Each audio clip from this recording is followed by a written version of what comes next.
Welcome to My Money is Your Money. And this is just another day that God has blessed us to be here. I'm Dr. Vernessia I'm Hall. Bishop M.L. Hall.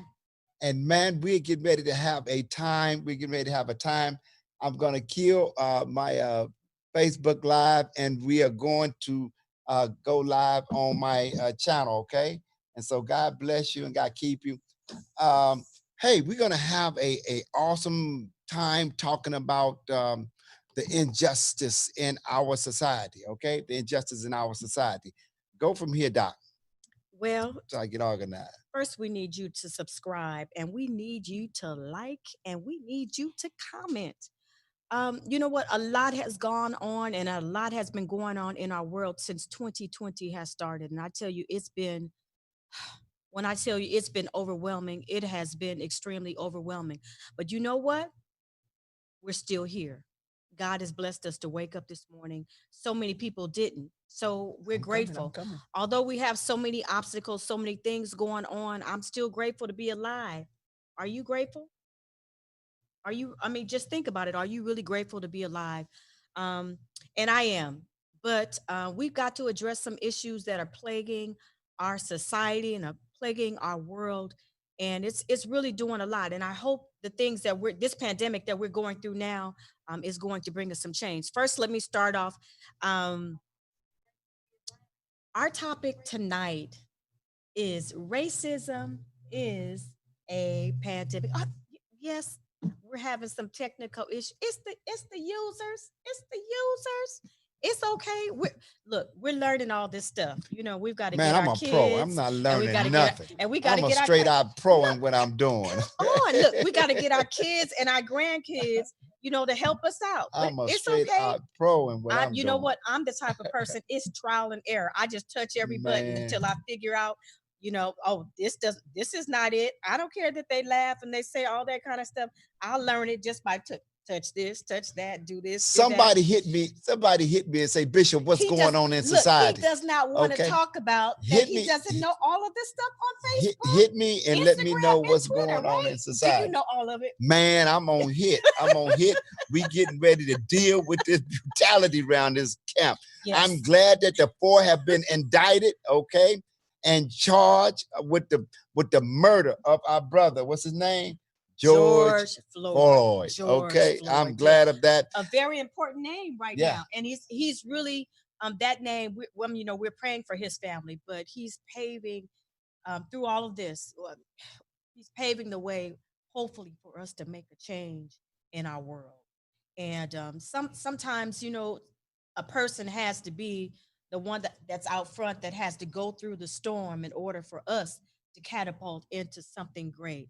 And we're praying for his family, for his children, his brothers and sisters, and all of those people, all of those persons that are going through such a trying time because of this. And so we want to remember them as we go forth in dialogue. Look, what's wrong with we this have an thing here? awesome topic tonight. Racism is a pandemic. Hey, this is something that is affecting our society so enormously. And it's so prevalent even now because, I mean, all these things that are coming up all around us, Yeah, and it's like it's right here. We know it's been there, but they've been suppressing it president and hiding it from us. But now, hey, hiding it, it's you know. And my whole issue is, like I say, I have a degree in criminal justice, and because one, I was going to be a police, but that's a whole nother story. How yeah, they right, blackballed yeah. a brother out of being Okay, a okay. police officer. Okay, so But I still have some he of the has to vent information. tonight, right? I still have some of the information how they operate. Believe me, I had a brother. Me and my brother went to school to be cops because back in the day we was looking at the Starsky and Hush. That's before some of y'all's time. Mm, mm, They was mm, mm, officers in mm, Miami, mm, and so mm. we was fascinated about that.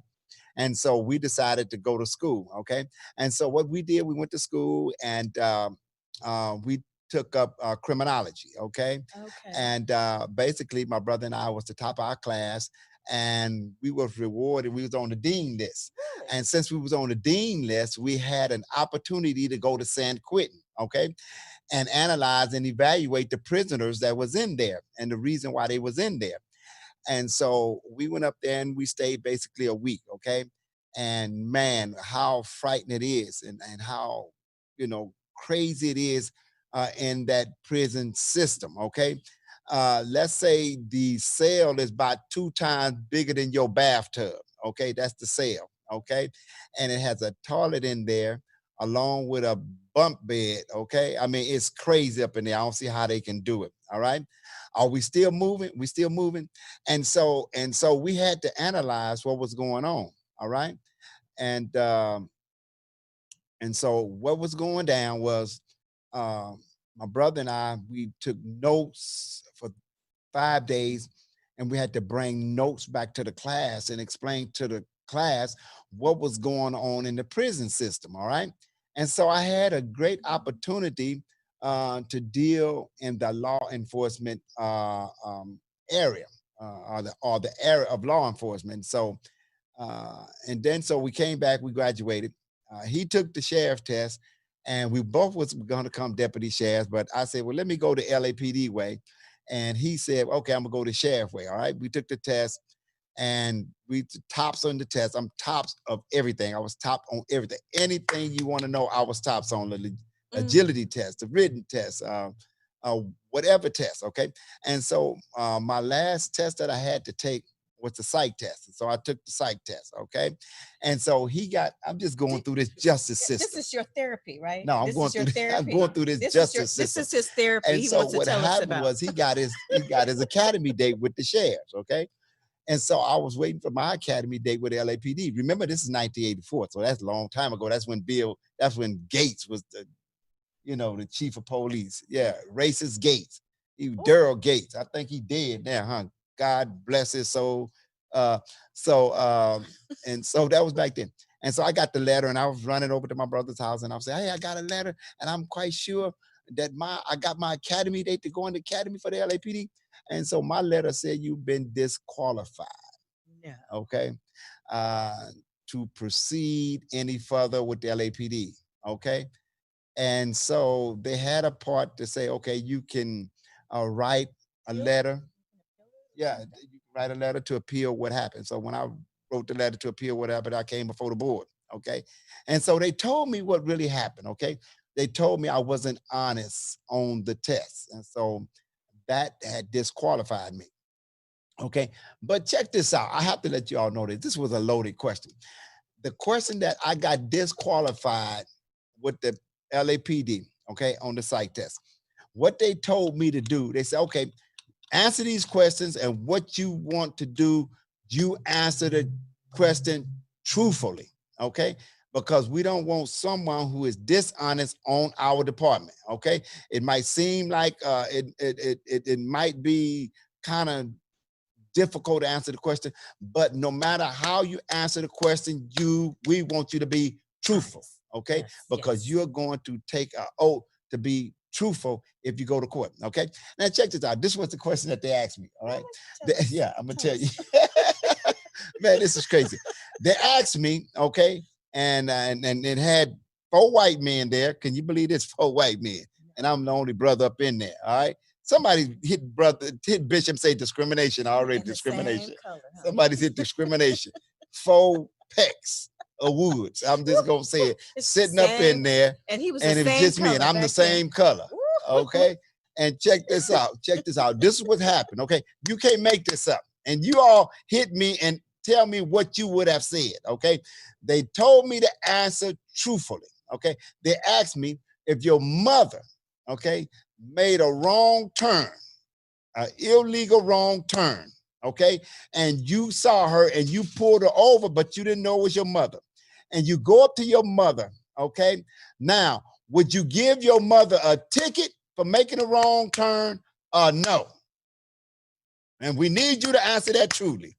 Some of you hit me and asked me, if you stop your mama, okay, and you're a cop, would you give her a ticket or no? Okay, hit me. Come on, engage with me. You just looking and you not chatting with me. Get on and tell me, what would you do? Okay, this was back in I'll 1984. see you in I was court. the top of the class. I was #1 on LAPD list. Okay, to go in the academy. Okay, and they disqualified me on a psych test. All right, Now, what I said was, no, if I stop my mom, okay, because she made a illegal turn, and I came up to the car and I figured out it was my mother, I would not give her a ticket. Okay. Tell me, what would you do? Would you give your mother a ticket? Okay. And so they came back. That's what came back to hunt me. Okay. That's why I was disqualified, because they said I gave the wrong answer. Okay. I was not being honest. Okay. You should have given your mother a ticket. That's a loaded question. All right. Straight out loaded. How many of you all out there would give your mother a ticket if you stopped her and you was a cop? But check this out. They was telling me, okay, they was telling me to be honest. Okay. I knew what the law was. The law said you supposed to cite her, a mother, my job, you make my job difficult, but I have to give you a ticket under the penal code, okay? And I'll see you in court. Okay, well, look, we have someone in the look. Let me recognize who's on the chat, and then I've got to get to some people that said. I'll come back to it. All right, I'll come back to it. They actually said they'd give their mother a ticket.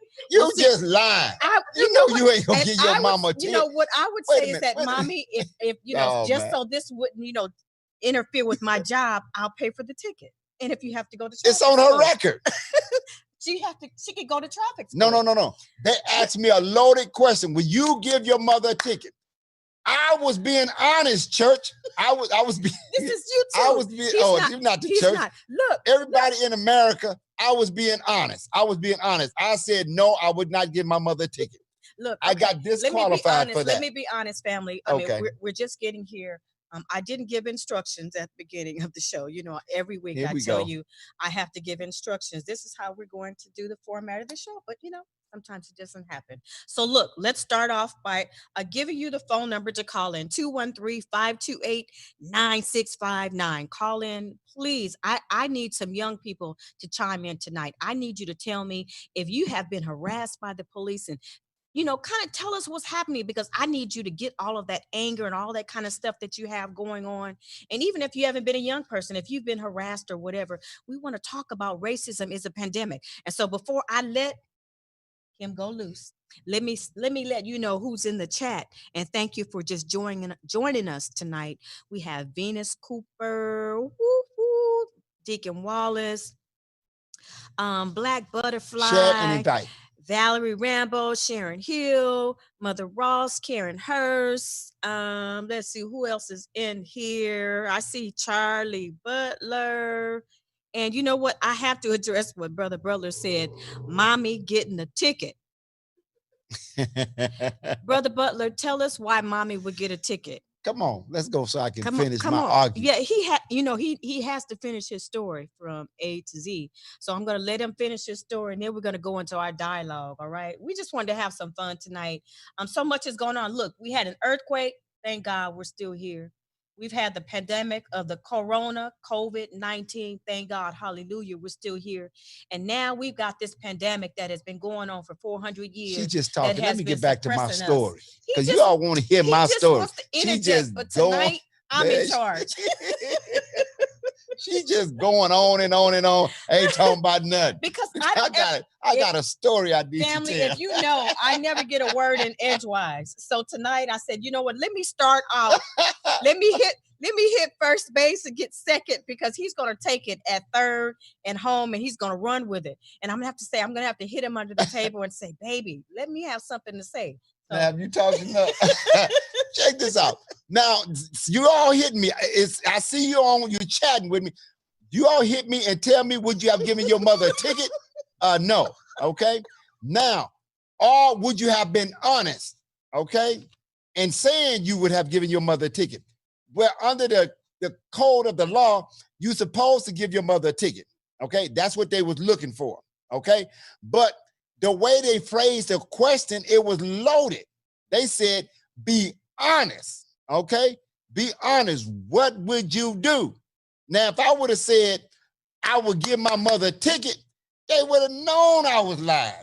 That's a straight out lie. So in my heart, that's a straight out lie, okay? And so I'm going to say, sir, officer, I don't, I know my mother have made an illegal turn, but since I have identified, okay, Peggy Joe as being my mother at this time, I will not give her a ticket, And all of them start doing like this, all 4 white men start doing like this.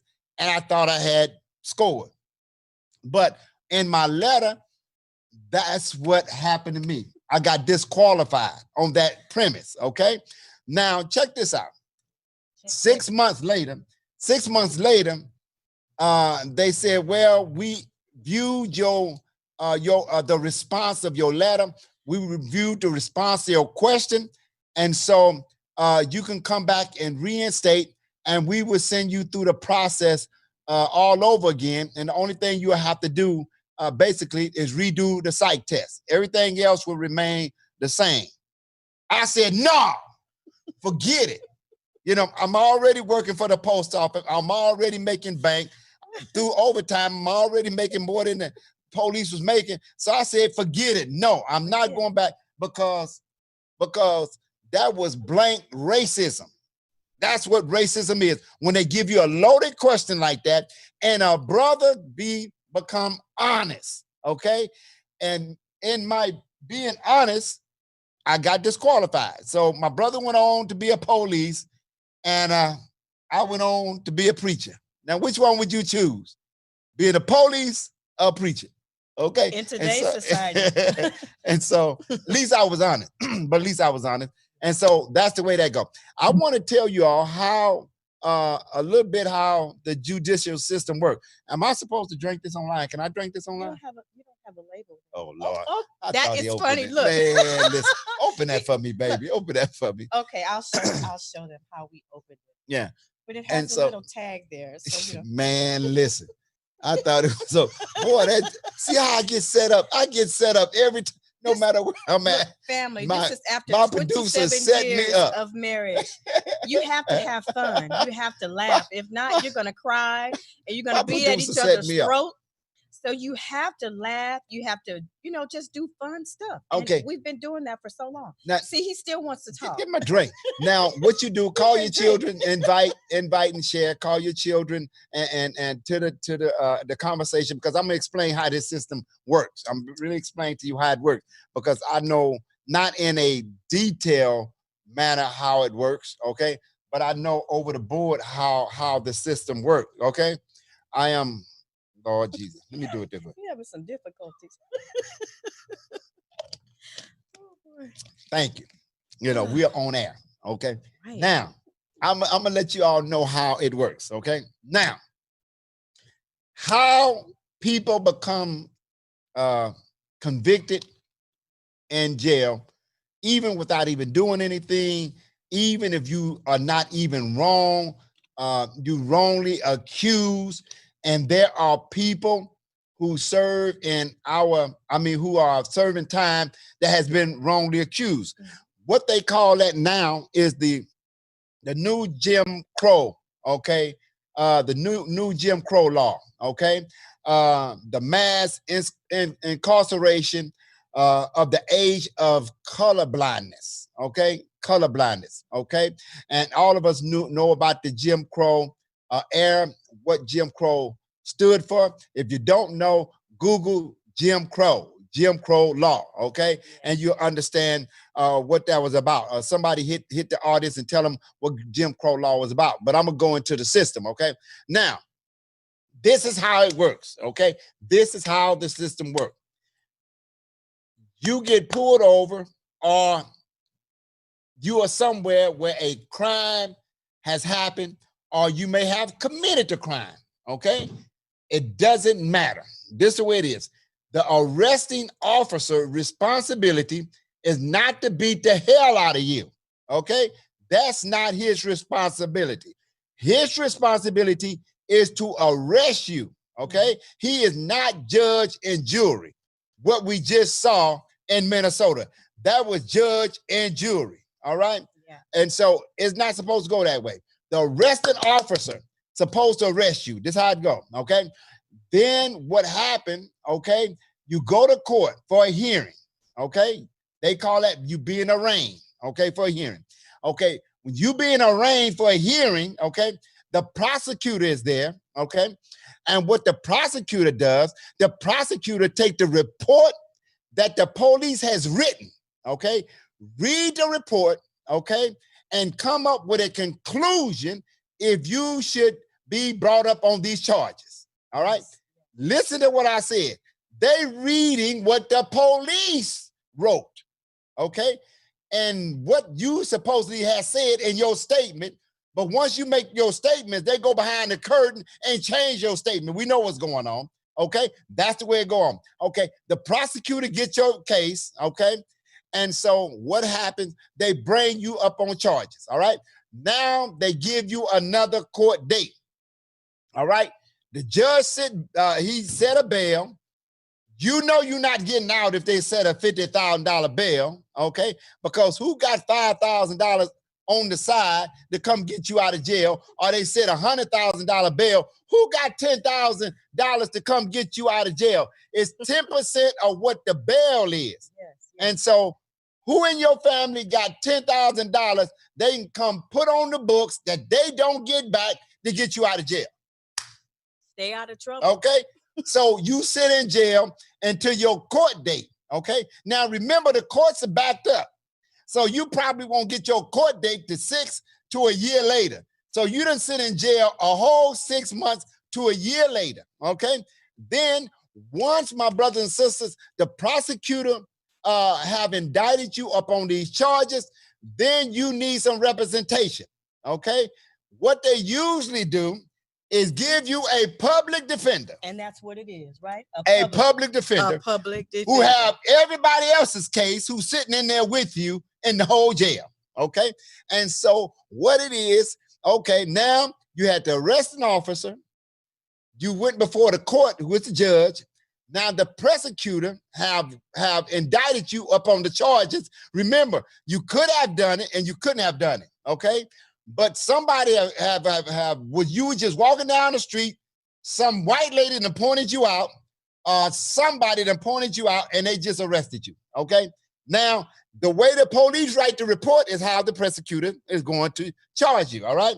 Now, they charge you with a felony, all right? Because a misdemeanor, they're not gonna do anything with that because they want to get all black men's felonies, all right?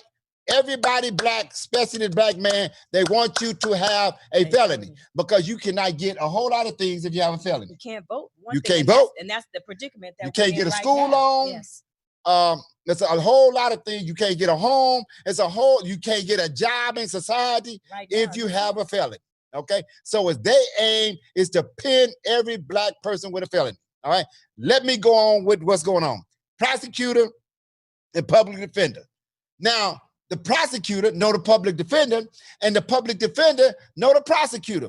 What you mean by that, Bishop? I have pastor friends. I have a pastor friend who named Pastor Noble. We are good friends. I have a pastor friend named Pastor LeBot. We are good friends. Yeah, they're my friends. Okay. These are my friends. I'm just making an example, okay? Now, that's the type of relationship. I'm just using those names. I got a pastor friend who named Pastor Dillon. That's the kind of relationship that the prosecutor had with the public defender. They all go to breakfast together. They go to lunch together. They go to dinner together. They club together. They go out together. And so the public defender who is supposed to be defending you is the prosecutor buddy. They hang out, okay? So what happens is they bring your case up, okay? You sitting in jail, okay? The public defender bring your case up because him and his dude, prosecutor, have already come up with how they gonna flip you, okay? That's why it's always good to have money, to have your own attorney, because what's gonna happen is that the public defender gonna come in and say, hey man, this is what they have on you. This is the charge, okay? And what the courts wanna do, they wanna give you 20 years. Okay, yes. And you like 20 years for that? That's what they going at, to give you 20 years in jail, okay? And you sitting in jail, and this is what your counsel is telling you. This is what your public defender is telling you, Okay, so you sitting there and they're gonna say, okay, now this is what we can do. Instead of you going to court, okay, and if they convict you in court, you're gonna spend 20 years of your life in jail. All right. Now, what we can do is say we can take a plea bargain. We can plea this down for you from 20 to about 9 to 8 years. Okay. Now you looking at 9 to 8 years, or you could be looking at 20 years. You in jail, scared to death. Okay. They have scared the hell out of you because you're looking at 20 years and they're going to plead you down to 8 years. That's the way it is. Okay. And so you sitting there and you like, what? And you scared to go forward. Now remember, the public defender has about 100 or 200 cases on his caseload. Right. Okay, so his job is not to go to court with you to try to get you off. Right. His job is to plead you out, right, so that he can put that on his stack and go to the next person that's getting arrested tomorrow. Right. Okay, because that's how the system goes. You get what I'm saying? So it's a evolving door. All right. Now you sitting in jail with all your homies who are in jail. Some of them are looking at life. Some of them looking at 20 years to life. And your homies is telling you, man, you looking at 20 years, man. I'll go ahead on and take that 8 years. That's a breeze, that 8 years, man. Now you got a decision to make. Okay. Now you calling mommy and everybody else. Okay. Trying to make the decision of your life. Should I take this plea bargain or should I go to court? Are you all listening to me? All right. Now, all your homies you was hanging with, you don't see none of them no more. Where your dogs at? Where your homies? They're not even bringing you a box up there. They're not putting money on your books. You don't even hear from them. The only one you really hear from is your mama. Okay. Your daddy don't want nothing to do with you because he told you shouldn't have got yourself in that situation. But it's the heart of a mother. Yes. Okay, a mother would do anything for her children. Y'all know I'm telling the truth. Somebody hit me and say, "Mama is my mama." That's the way mama is. Okay, now you sitting there, you saying, "Man, what I'm gonna do?" All right, now you plead out. Now you plead out for the 8 years because you're scared if you go to court. Okay, you might get 20. That's the way the system works. Everybody that go to jail, that's the way it works. If you don't have money for counsel or an attorney, they're going to give you a public defender who's already cool with the prosecutor, who's reading the notes of that line police officer or law enforcement officer who is basically racist anyway. All right? That's the new Jim Crow law. All right? And so what can we do? What can we do? And so that's basically what happened in Minnesota, okay? But check this out. They didn't even go to that extent in Minnesota. Homeboy just put his knee on George Floyd's neck and put his hand in his pocket like he was going to get some change and just forgot he had his knee on George's neck. Okay, and check this out. He just looking around like, ain't nothing gonna be done to me. Ain't nothing. They're not gonna do nothing because I got my orders what to do. Right. All right. I think that's something. I think that's something that's been going on for so long. Oh, it's been going on. And so he felt comfortable. Just the look in his face, the look in his eyes, as if you can't do anything to me. I'm doing what I need to do. I'm doing what I'm going to do. And you're not going to stop me. I don't care that you have cameras on me. I just don't care. And we need you guys to just chime in and tell us what you think about this entire situation, because racism is a pandemic. And we're actually in a pandemic right now. And that's the truth. In COVID-19. That's affecting our entire world. So let me tell y'all this. We got 2 pandemics going on. Right. At the same one that's been going on. COVID-19 and COVID-19 has been going on for a few months. But and injustice in America is another pandemic. Over 400 years, we've been in chains. We've been shackled. We've been held down by people that feel that we're inferior to them.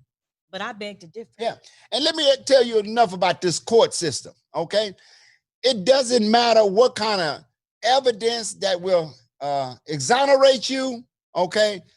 Even if they don't have no real hard evidence against you, the police coming in there lying, even if the witnesses say it wasn't you, okay, they still gonna try to convict you, okay? Because this is a system that is broken.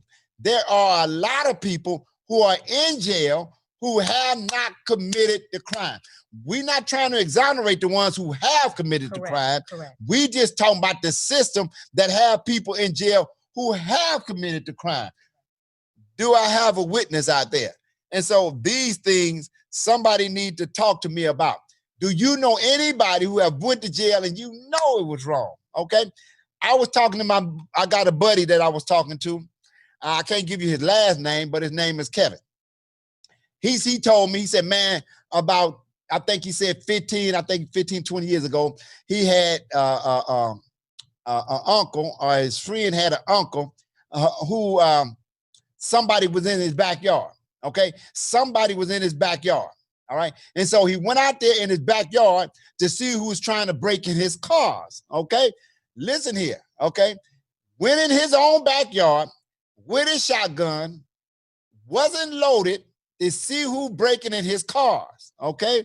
His daughter got afraid and called the police. Okay.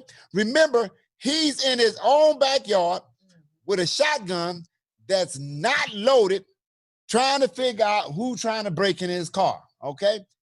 Daughter called the police. The police department run up in there and she say, hey, my daddy's in the backyard because he heard somebody trying to break in our cars. He's back there with his shotgun, but the shotgun is not loaded. Okay. What part did you didn't get? Or what part did you did get? Okay. The gun was not loaded. He was in his own backyard. He didn't call the police. His daughter called the police because she was afraid of him. They said, okay, let us go back here and see what's happening. When they went back there, they shot the brother up about 17 times and got away in his own backyard. Okay? There's a case. Y'all do it. It's a case. Okay? Now, the problem was he was in his own backyard. The other problem, he had an unloaded gun. And the other issue was his daughter called the police. Okay? Why did I tell you that system? The reason, why did I tell you that story? I told you that story because there is two systems of policing, okay? The police will get called to the white area, and the white police will go in the white area just as calm, collective, with compassion, even though the white folks are out of order. Sir, can you calm down? The guys all radical, talking crazy. Sir, can you calm down? We will get to the bottom of this, okay? We will solve the problem. That's how the police come to the white area. But the way they come to the black area, we are scared to call the police. Because if we call the police, they gonna come there rushing. They're gonna come there looking for whoever they can beat down. They're gonna come there all radical. And at the end of the day, the one that called the police, it might be the one that leave out in the handcuff. That's the truth. It happened like that. They come there and they disrespecting everybody. They talking crazy to everybody. And everybody, when they get there, have to get on the ground. They didn't do that in the white area, but they do it in the black area. So we are kind of hesitant in calling the police. So let's get on the story. Let's talk about what we're going through now. Racism is a pandemic. Let's go back to where we are now. That we have 4 police officers that have one police officer that has actually just put force and the other officers. But let's talk about George Floyd. So right now where we are, we have peaceful protests, we have violent protests, we have arrests, we have looting all over the world to fight against inequalities that have suppressed and oppressed our people. So Do you believe that through this incident that we're going through, do you think that we're going to get some progress? I mean, today we have 4 charges, 3 additional charges as to the one. Yeah. Do you think that we're going to get some progress for all the things? First, I mean, first off, let's talk about how we went to the downtown area and talk about our experience just being around a protest. Like I've heard my father talk about how he had, uh, how he was subjected growing up, and how he couldn't be on the same side of the street with a white person. How he had to laugh in a laugh barrel, and how he had to go to the black only faucet and the black only door. We've heard about those stories, but now we're in 2020, and now we're seeing some of those things happen to us. We're not going through a door that says black and white, but you think about some things, how they try and and block us from going in certain restaurants and certain things. We feel kind of alienated. But do you think that through this pandemic, this racism pandemic going with George Floyd, do you think that we're going to get some progress? Do you think that something is going to happen for these 4 police officers that have been charged? You asking me? Yeah, we're just dialoguing about it. I just Okay. want to know, and Yeah. then we want you to chime in the comments to let us know, or even, excuse me, call in to let us know, do you think there's any progress, if anything is going to come out of this? Because usually when something bad happens, good comes. And so I'm looking that we should have some good that's going to come out of it, because this is history. This is history in the makings, that when we were downtown, we saw predominantly white Yeah, protesters. we saw white protest. there I was went there was live. some I there went were some live. black, but there were a lot of people that had a lot of fervor behind their protesting. They were just so forceful in what they were believing, that black lives mattered, that they believed that all the things, the harsh things that our culture, the black culture, has gone through, they were standing up for Yeah. us. And so I want to know from you out there, do you believe that we're going to get any progress? Is anything going to change because George Floyd was murdered before our very eyes? And the reason I woke up that morning, I said, Doc, you want to go downtown? Let's go downtown. Okay. And the reason why I went down there, I know it's a pandemic. Okay. I know COVID-19 exists. Okay. I know that. All right. But I made the decision to go down there. Okay. Uh, because if the pandemic, the COVID-19 don't get you, our system gonna get you. Yeah. Either or. Okay. And I didn't want to hide behind the virus for not going down there. Put on a mask. I had on 2 masks, okay? Because I wanted to be able, okay, by the mercy and grace of God, one day to sit down with my grandchildren and with my great-grandchildren, and they asked me about Pawpaw, what happened back there? What happened to that man? Why did this police officer Yes. sit on his neck? Do you know anything about that? I want to be able to say I went to the protest, okay, and I made my voice heard. Right. Okay. Right. And I that's what was it's all there. about. I was there. Okay. And so I put myself in harm's way so that in my spirit, I know that something that I contributed to, I might not be around to see it. You might not be around to see it. Our children might not be around to see it. But I believe that our great-grandchildren, our great-great-grandchildren will be around to see the progress of this historical day when all men are treated equally in the United States of America. That's what I wanted to be able to tell my kids, Jonathan and Gabriel and Joshua and Coffee. What is Coffee real name? Caden and Alicia and what's our granddaughter name? Araya. We call her princess. We call her princess. That's why I don't know their name. I got names for my grandchildren. I got one named Sugar. I got one named Coffee. So we got Nick's name and I forget their name. And so, but I want to be able one day to sit down and tell them that I did go. I did stand up. I did protest. Okay. Some of you, I understand that you have issues and physical issues that you couldn't go. We understand that. Look, But we have a phone call. No, we don't have a phone call, but I need you to Somebody call in. take the phone number. It's 213. Let's see. I had it. It was oh boy. Okay. And while she doing that, she give you the phone call. I was looking at CNN. Tell me when you getting ready to do the phone call, because Okay, I'm let me talking. get it. I'm talking. I see. Just see. tell me when. I've got it. You got, all she right. got The phone number call, is 'cause I'm 213. It's talking. right there on the screen, family. We need you to call in so we can dialogue. And I want you to give us some feedback. If you've had some situations with the police department or just any legal situation that you want to discuss, it might help some person that's on our YouTube channel. The phone number to call in is area code 213 528 9659. Again, 213 528 9659. And once you finish your thought, we have some comments Let's read that I want comments. to kind of go back. And Nicolette Davis said, we need to support our Black community, support Black businesses, and stop shopping at malls, Targets, etc. We need financial empowerment.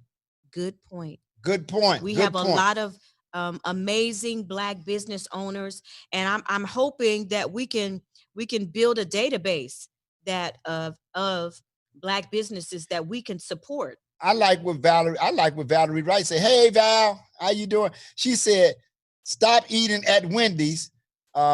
They too just gave Trump campaign money. In other words, Wendy's is giving Trump I'll never eat another Wendy burger. Mm-hmm. They giving Trump 45 campaign money to run his campaign. To stay in office. But all the Wendy's are over here in most of the Black communities. Right. You're right. I mean, when we go in other areas on the West Side, I don't see a lot of burger joints. I don't see a lot of we say liquor stores in our side in South LA. But when you go over to the West Side, they're called Spirits. If you notice on their stores, they say Spirits. They don't say liquor stores. So we need to try and patronize Black business. And then Wendy's. You know, we need to eat healthy anyway. Don't need to eat that. And Deacon Wallace, look at Deacon Wallace said, I don't believe in the next 2 years we will be right back here asking for justice. Well, you know what? I saw yesterday, right. I saw a difference. I mean, I saw some fervor of some people that were not giving up. And I think the difference is that we have a lot of white persuasion that's behind us now. It's not just us. I also read an article today that there are a lot of parents going through a lot of issues with their kids because the parents have come up believing that white is inferior. I mean, they're better than us, but the kids think differently. So there's a lot of friction in the home with the mother and the father and the kids. And I thought that was really ironic to read that article today, that a lot of kids, they believe that Black people and white people should be created equal and that Black lives matter. They're not with how seeing how George Floyd was taken from us right there on national TV for the whole world to see. Well, they're not. Let me put it this way. Let me break it down what she's saying, okay? If anything is going to change, it's going to be with Generation X, the latter part of Generation X, and the millennials, okay? Because the millennials, they see things differently, okay? We have children. I have, my children are, Generation X. But some of your children are millennials. They don't see things the way we see things. Folks that's 60, 70, 80, 90 years old, forget about it. They're not changing. It is what it is. It is what it is.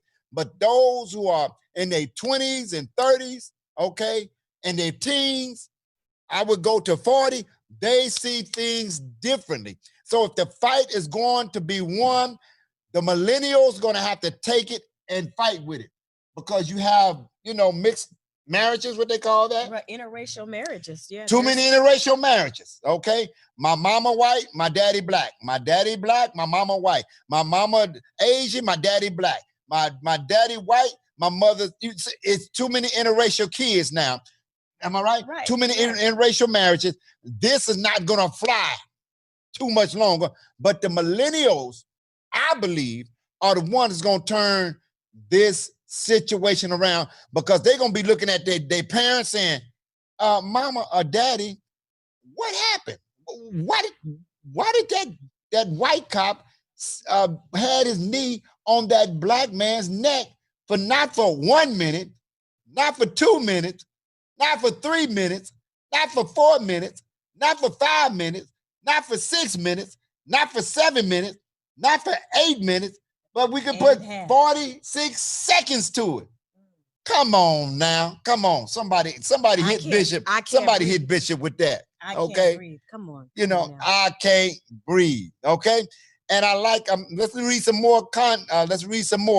Sharika Nicole is saying Pizza Hut and Taco Bell's financing 45 campaign also. Oh my gosh. So I ain't no more Pizza Hut and Taco Bell. You stay on the other side of the border, because I'm not eating it. Okay. I'm not eating it. Okay. Our job is to get this maniac out of office. Okay. Bishop, why you call him a maniac?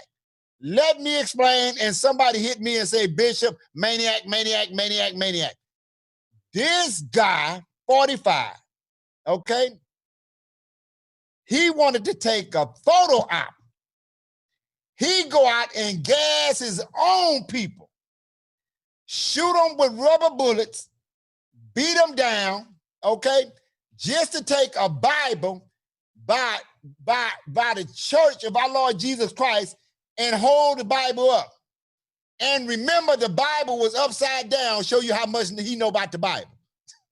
It was upside down. Now, who would do something like that? Gas their own people, shoot them so that he can come through, okay, and take a photo op in front of the Bible. But remember, today, the defense attorney, the defense secretary, okay, or the Secretary of Defense of the United States came out and said, you know what? I didn't know nothing about that. I thought that President 45 was taking us out there, okay, to shake the soldier's hand. Didn't he say that? To shake the soldier's hand, okay? The National Guard's hand. But when we got out there, it was a whole different twitch. Y'all look it up. It's on CNN. The Secretary of Defense came out and said he didn't know nothing about what they was going out to do. He didn't know that they was going to go out and take photo ops, okay, a photo op. Check this out. He ain't going to be there tomorrow or the next week. 45 going to throw him out the office too, okay? And so you have to understand that. Take your bishop word. The Secretary of Defense going to be fired by next week. Right. Promise you. That's what he does. That's his MO. Yeah, coming out doing that kind of stuff. When you don't do what he tells you to do, that's the next thing. You're fired. He's thinking that he's running a corporation. But this is the world. This is the world. This is a totally different entity. I need to give you some more info. The Secretary of Defense came out and said, there is no way that 45 should say our own military soldiers should come and police us, turn on us. That's dictatorship. That's how dictators operate. They turn their military on their people. We are a democracy. Yes. We got a right. I'm getting excited. You got a right to talk. Go ahead. You got a right to let her talk, because I done took over. He done made me mad. But this is how passionate we need to be about making a change. This is our pathway now through this vehicle, that we need to make sure that our voice is heard. Our voice needs to be heard in November. Need I say any more?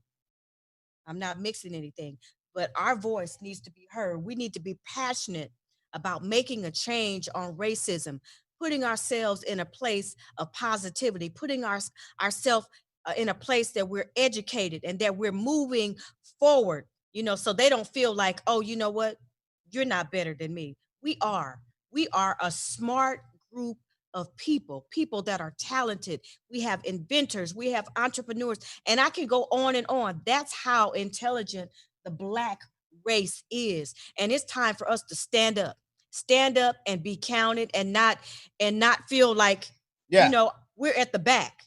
We See, are the head. yeah. See, split three ways is talking another gospel. Okay. They talking another gospel. Okay. They'll be on tomorrow trying to split it three ways.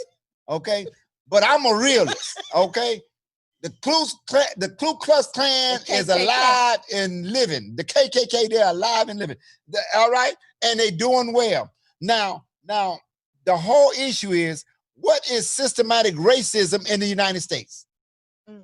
Systematic racism is a system that has been ingrained into the fabric of the United States of America. Yes. Okay?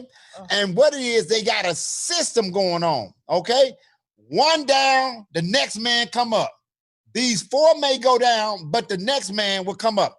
Now, what is systematic racism in the United States? Listen to your bishop. I don't know everything, okay? But I'm a little red on certain things, okay? I'm a little red on certain things, okay? Well read on certain things. Check this out. This is how the system goes. The four has been indicted. Okay, what's the name of the four? Give me the name of the four, Dr. Hall. The four men has been indicted. They have been taken up on charges, all right? The first guy, what's the first guy's name? I forget his name. Okay. He has been charged with second-degree murder, okay? The other three, because they hung around, looked at what was going on, okay? They're accessory to the second-degree murder. So they have been indicted. That's the first process, okay? Indictment. Them other excuse me, I'm not supposed to call people fool. Them other clowns in Minnesota, okay? The prosecutor on the local level kept everybody hostage for 8 long days because they indicted the first one with third-degree murder and manslaughter, and they didn't do nothing for the other ones, okay? So what happened was he kept everybody hostage. And so what the governor of Minnesota did say, hey, we're going to take this to another level. We're going to take this to the attorney general, okay, of the state of Minnesota. So the brother stepped in, and in 3 days, he got done, indicted them that was supposed to be indicted the right way in 3 days, that it took these other systematic racist people 8 days that they couldn't do. I think we got a caller, and he's going to talk. Come on, holler at the caller so I can finish saying what I got to say. Hey, caller, this is My Money Is Your Money. Who's on the line? This is the one and only Justin. Hey, Justin. How are you? I'm doing well. I'm sitting here watching y'all show, and I just wanted to chime in on, some things going on. Okay, please let us know. We need to hear from our young people. Well, I have been involved in some small activist things going on in the Crenshaw community, where I grew up. Mm-hmm. On Monday, we marched around Crenshaw High School just to show peace and unity within the community. And they shut Crenshaw High School down because they thought it was going to be something rowdy. Moving forward, they called LAPD, which they thought LAPD was going to shut us down, but LAPD marched with us. Mm-hmm. And, our talk was not about, Black people have been killed. Yeah, we've been treated unfairly. But our talk was, now we're going to move forward. Yes. And when it's time to vote, we got to get these people out of here who are not for us, that are just a bunch of talk. Mm-hmm. None of these politicians have actually stepped up to actually submit a reform of how the police deal with, traffic stops, or how the police deal with, adversity when someone is a threat to their life, other than shooting to kill, than shoot to wound, right. Or, use the taser first, or, the way they just treat anybody. So tomorrow we planned another march, but now we're going to go from 11th Ave to Slauson, and we're going to stop traffic on Crenshaw and Slauson and just take a knee, just to bring the awareness to the community. And then we're going to come up from there, and we're going to march to Lamert Park, which we were supposed to march to Ladera Heights, but LAPD called us and told us that we cannot march to Ladera Heights because we did not have a permit, and what we were doing was more than 5 miles. Okay. So now we're going to march to Lamert Park peacefully, And I'm one of the leaders, and I'm going to be marching front line just to show the community that all Black young people are not looting. Right. You know, we know what's going on. We're not stupid. And, you know, it's time for the young people to step up and try to take over now, because it's just too much going on at this point. I agree. And I think those are very positive steps. And we're proud of you for, you know, making those strides to, you know, to get involved and know what's going on in our community. And like you said, to bring, as you would say, new blood, new ideas, and new laws that are going to help us go further. And so right. I'm excited that you're a part of that. And thank you for sharing the information that we need. And I like something that you said really pertinent in your question or in your statement. It was peaceful. Right. There was intelligence involved, and that means so much. Yes. You know, it doesn't have to be always hostility, but there can right. be there can be dialogue, because if you don't talk, nothing is going to happen. Communication. Right. And Justin, I thank God for the spirit of your generation. Okay. And I'm quite sure you're a millennial. You're a millennial? Yep, yep. You're a millennial. And like I was saying earlier, if anything is going to turn around, it's going to take your generation to do it. Okay.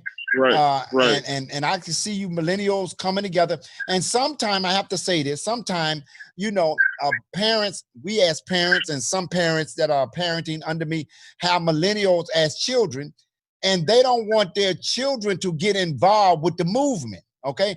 They're afraid right. that their children gonna get hurt or whatever. And then the parents not gonna do nothing, and they're just gonna sit back and let this mess continue to go on. Okay. Right. But right. I thank God for the spirit of your generation. Like, hey, we're not gonna take this anymore. We're gonna move right. on. We're gonna march in the name of peace, in the name of justice, and all that other foolishness and brutality and looting. Yeah, we're not a part of that, right. because we don't want our message to be lost in all of that. Right, and that's what they'll try and do, is change the whole narrative. Message. Yeah. And that's what we were telling. That's what I was telling some of the people I'm marching with. Crenshaw community is one of the last Black communities in LA. Yes. And Crenshaw is going through a big change with them bringing this train through Crenshaw, with them tearing up the streets of Crenshaw. Yes. And consuming the mall. Right. They sold the mall. They're trying to make it into something else. And it's just a lot going on in this community. And I told a lot of the leaders and activists in the community that this is the time to where we step up, not only about police brutality, but let them know that we're not just going to stand here and let you guys just take over without it being reasonable cause. Yes. I agree. And take back the community that has right. been, you know, in our heritage for a number of years. We just can't allow right. that. Then we'll right. have nothing. You know? Right. And it, you know, I understand, you know, COVID-19 is out there, and people scared of the virus and all of that. We understand that, okay? But right. we take our kids when we go to the grocery store, okay? If we go get gas or whatever. And I saw when I was marching downtown on what day was that? I forget. Monday? Was that Monday? Or was that Tuesday? I think it was 2 days ago. 2 days ago. When Dr. Hall and I was marching downtown on Tuesday, you'd be surprised how many Black people had their teenage, not little kids, but had their teenage sons and daughters there to witness what was going on. So they would understand the movement, so they would understand the spirit of injustice and the spirit of justice, okay? And so I was flabbergasted. I was amazed that how many, and they just wasn't there screaming and hollering. They were explaining to their 19, 20-year-old, 16-year-old daughters and sons what was going on in an educated way. This is what's right. going on. This is why the right. police is doing it. The National Guards are there for this. And they was really explaining the cause, okay? And so right. if you don't want to go, if you're scared you're going to catch something or whatever, get on TV, set your kids around you and explain to them the cause. Get them off them games right now. And all them, what's some things they got, iPads and all that. Get them around the TV, okay? and let them listen to what's going on instead of you sitting in there listening to what's going on and your son and daughter, 13-year-old daughters and 16, 17, 18-year-old sons sitting around. Get them in there, let them know what's going on, make them sit there so they can be acknowledgeable of what's going on. That's what the white folks are doing.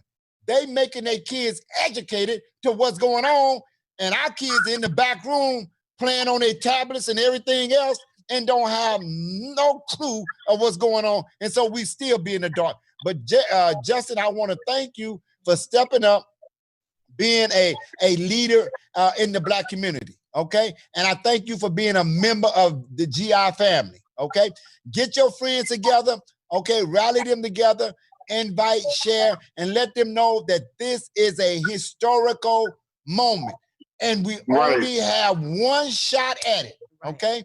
We only have one shot, okay? And we got to make it hit the target, okay? Exactly. And I want to say something real quick, Bishop, before we hang up. For the people who are scared to go out and saying they're going to catch COVID and all that stuff, our march is a COVID-19 march. We march in 3 lines. We march 6 feet apart. And anybody who doesn't have a face mask on and covering, they're not allowed to march with us. Okay, so if anybody want to join the Crenshaw community, we're meeting on 11th Ave and 52nd at Crenshaw High School tomorrow.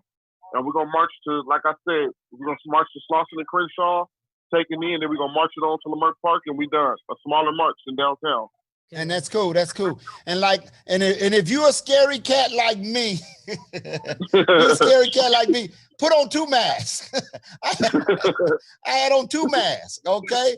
And so, and then when I got home, threw the mask in the trash can, left the shoes out there in the garage, took all my clothes off and didn't go upstairs where I was, wrapped them up, okay? And put them up, and we put them dead in the washing machine, and we just did all the right things, okay? We did all the right things, okay? And just having to cover it. And washed our hands, we did all of that. And then we just prayed that the Lord Jesus Christ would cover us, okay? For a time such as this. And if you have daughters and teenage sons that really want to go, walk with them. Just be at a distant back. Dr. Hall was way back there, a block back, okay? And I'm just in the mix because I wanted to see what was going on. I'm taping the National Guard. I'm taping the police. I'm taping these radical folks over here. And he's talking to everybody. I'm talking to everybody to see what's up, so that I can get on this. So I can get on this show and tell you what the scoop is. Okay. Right. And give me a minute. I'm gonna tell you what the scoop is with these 4. Go ahead and talk. Look, I was wise, family. I wasn't all in the mix of everything. I was, I just had a few feet back, 6 to 8 feet. I was doing all that. But thank you so much for calling in, Justin. No problem. Y'all have a good one. All right, love you. Talk to you all later, right, brother. look, before we have this comment section is going up, and we've had some really valid points here. So real quickly, because I don't know what the time is here, but let's see. Valerie says, I feel like the youth are fighting for the future of their children. Yes, I know they're fighting. And so we're grateful for that. Look, Charlie Butler said, it's presented in movies and commercials every day. When was the last time you saw a Black family commercial where a mother and a father were Black? Good point. Yeah, because normally they show commercials with just a single mother or a single father. But there are some great homes out there with a mother and a father that love their kids and that are educating them. Look what Trevor Pollard said. Okay. Trevor Pollard said. Did I miss it? Okay, yeah, I'm sorry, Brother Pollard. He said, no, nothing will change. It will slow down for a quick second and then go back to what the way it was. Okay. Well, we hope that through all of this that something will become of his death and all the things that we're going through. I hope it doesn't go back to the same thing, but we have to stay persistent. That's the thing. After they're charged or whatever, we can't just let it go. We have to keep at it and make sure that our rights and that our voices are heard and that we keep fighting. And I think the millennials and the X generation are going to make that happen. We just have to be supportive of them, give them the support that they need to make sure that our voices are heard and that we will be treated equal and all of this, racism. I know it's not going to go away overnight, because you got a lot of these people that have had it embedded in their hearts and their minds for so many years, and it just passing down from generation. And but I pray that it does change. And some people believe that this is not going to change. It was a clip yesterday I was looking at on, I forget whatever news station it was. I got a lot of stories, huh? On whatever news on whatever news station it was. Okay.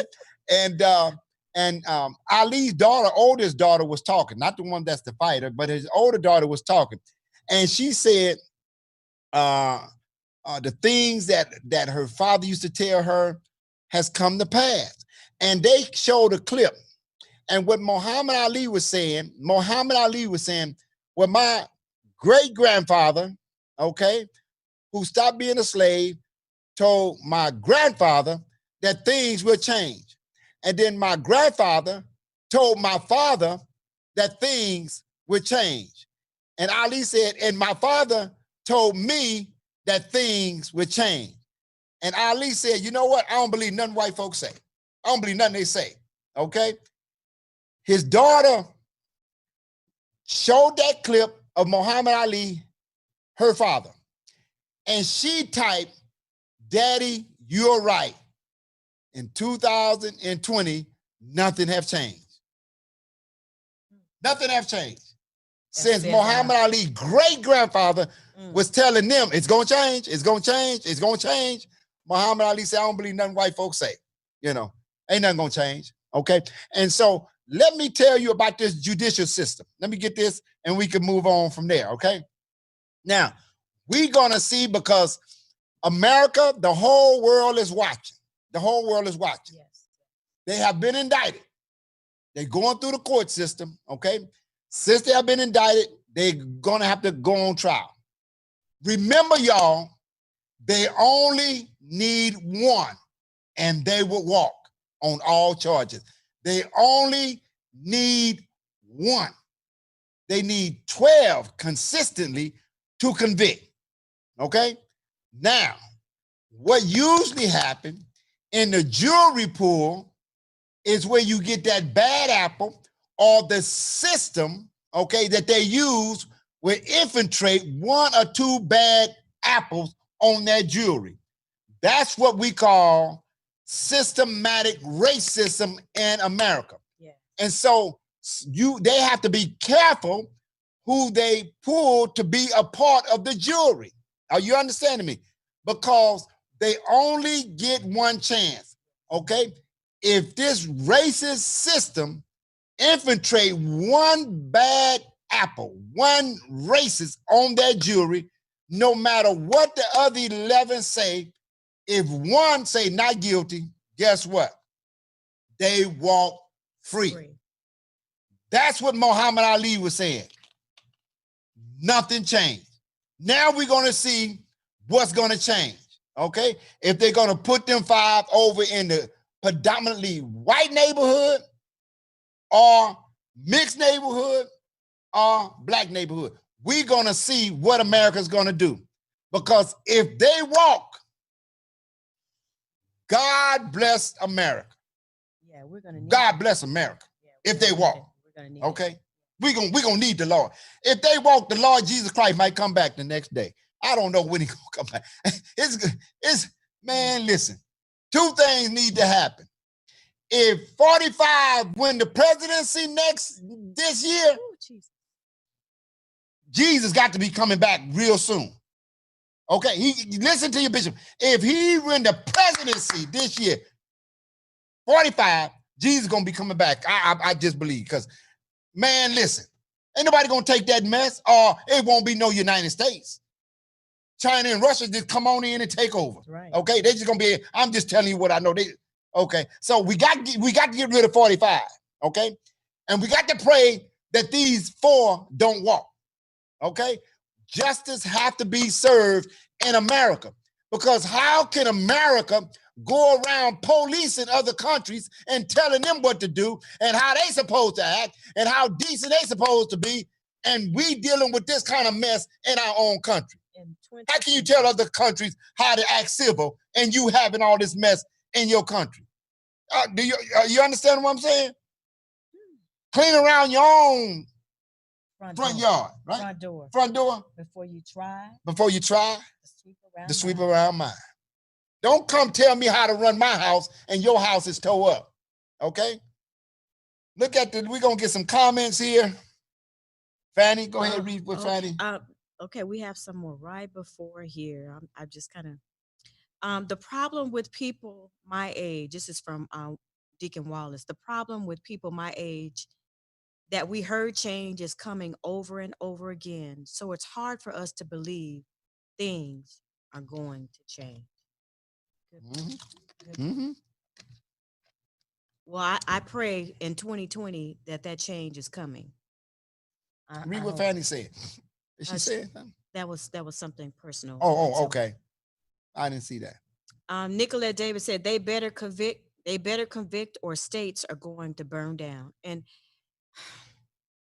it's going to be a lot for us to kind of put things together after we've gone through COVID-19. A lot of businesses were shut down for a long period of time, and we hope that some of those small businesses are able to kind of regroup.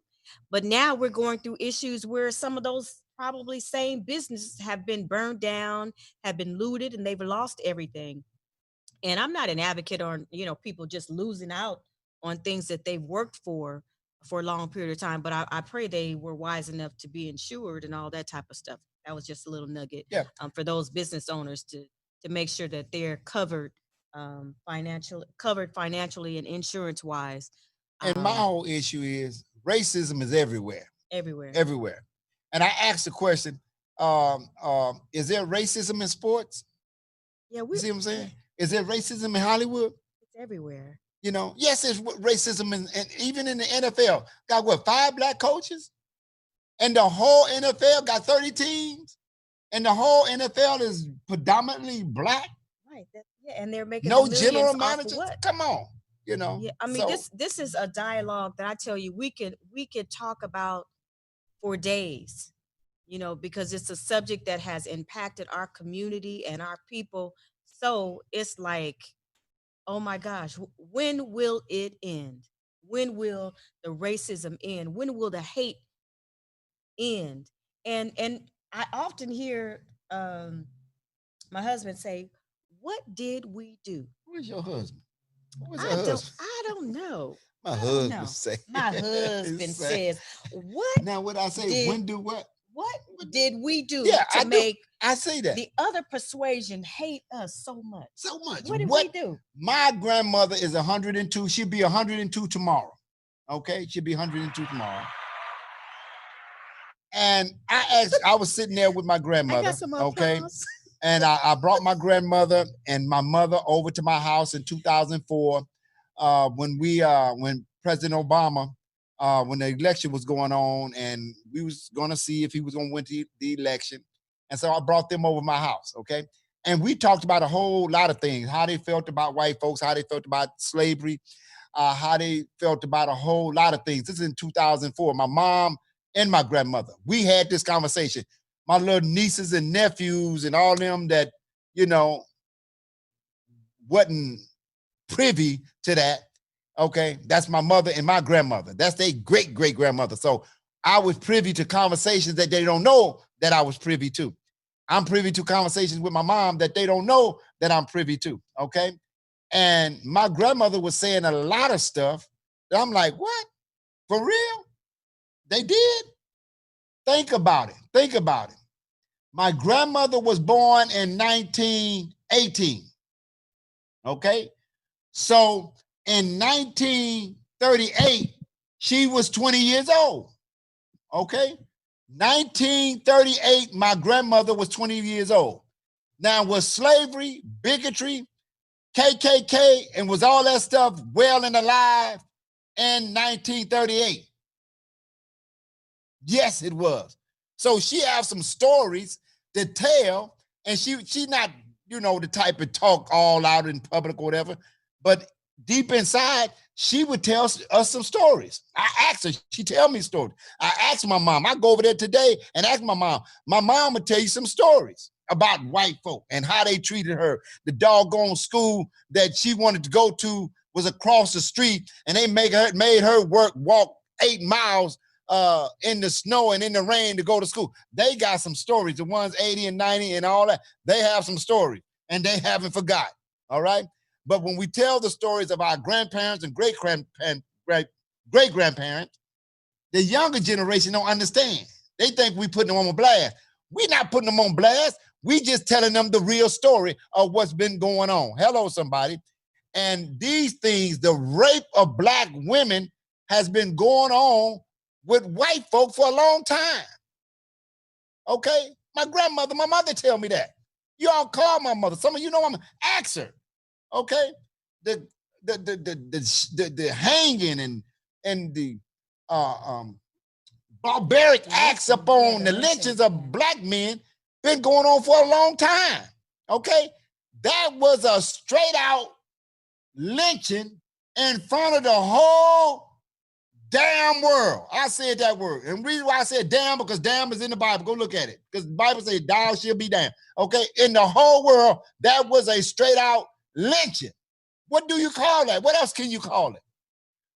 Mama dear and my mother said that was going on back there in their time.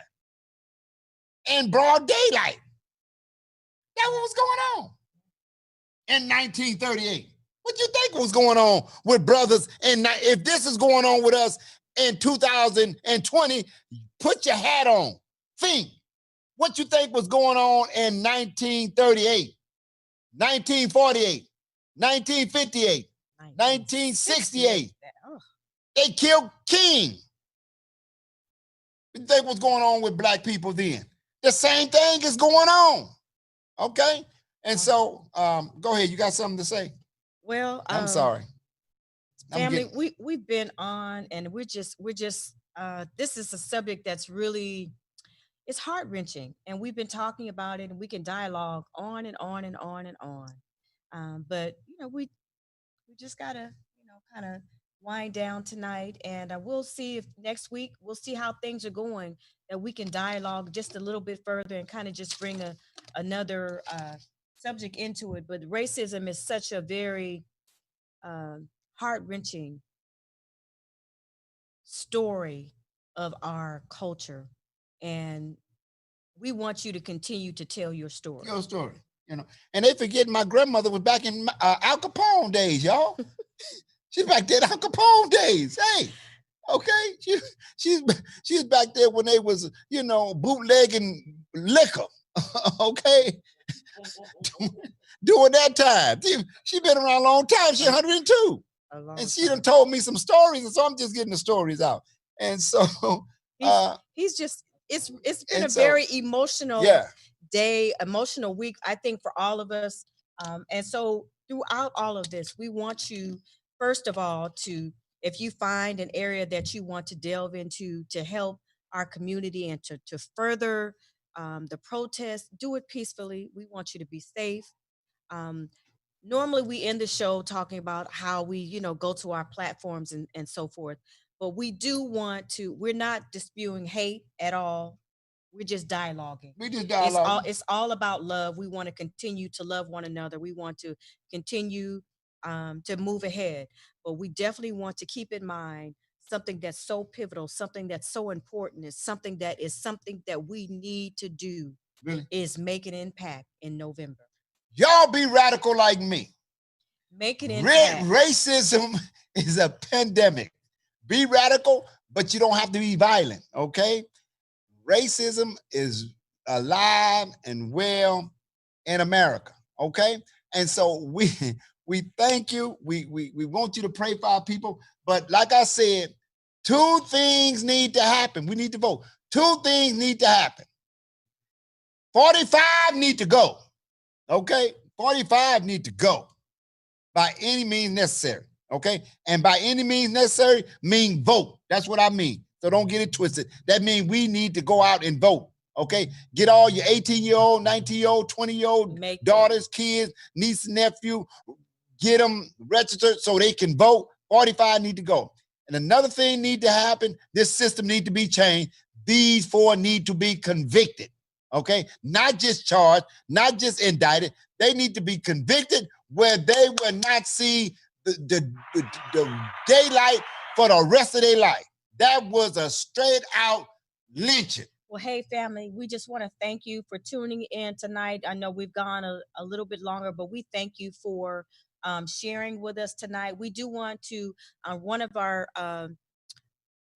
comments, someone was asking for prayer. Please know, Fanny, that we're praying for you and your family through your loss.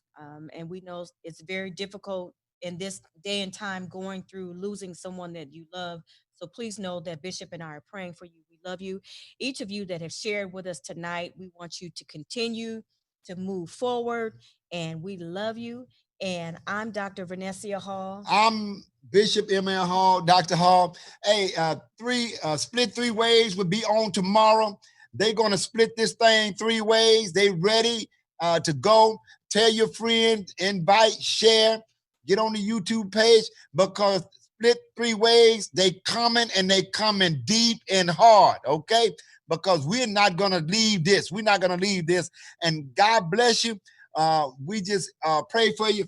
And this kind of stuff will start you to drinking. Right. And you know what? The comments are still coming in. This is the type of dialogue that we wanted. The comments are still coming in. So we'll see how we can kind of go back and get some of these comments and address them, because there have been some very good comments and some things that we want to dialogue. Again, we love you, family. Good night. Wait a minute, what did Butler say? He still wants to talk. What did Butler say? We've already done. Are we done? Yes, we're done, and we're trying to end, and he's still talking. I'm still talking. You know what I have to deal with when we get in the car. I'm gonna talk all the way. I'm gonna talk all the way where I'm going. You know, because when I was at the march protesting, I got regenerated. All right, I'm like, my people cannot go through this anymore. Black people, brown people, okay, and the Asians and the Hispanic, y'all considered.